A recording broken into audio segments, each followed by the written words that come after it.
السلام علیکم مردم جمهوری تاجیکستان، تماشاگران مهربان.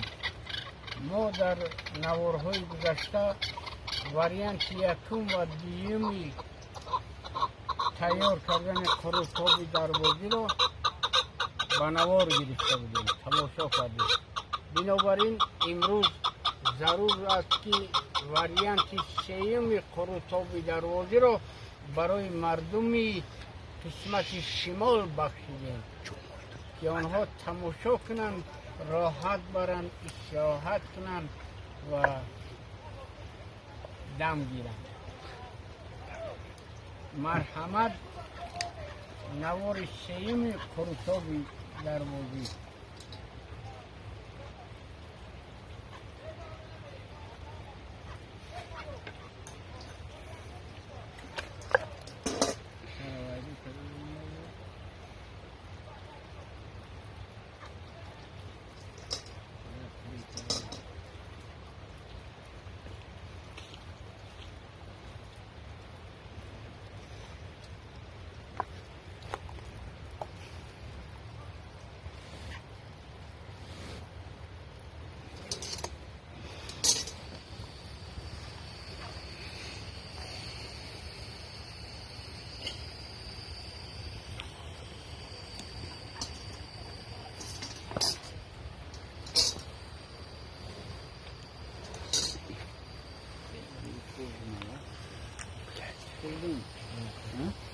Hold on.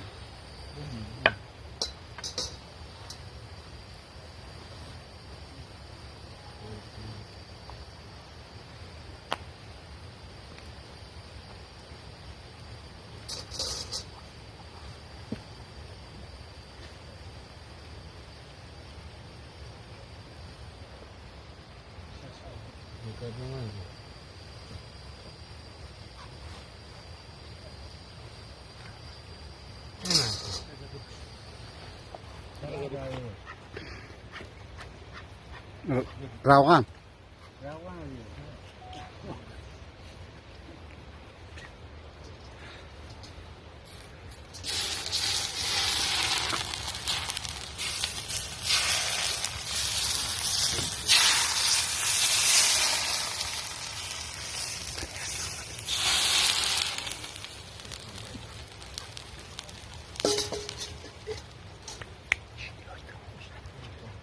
مرحبا، اشتیای تام.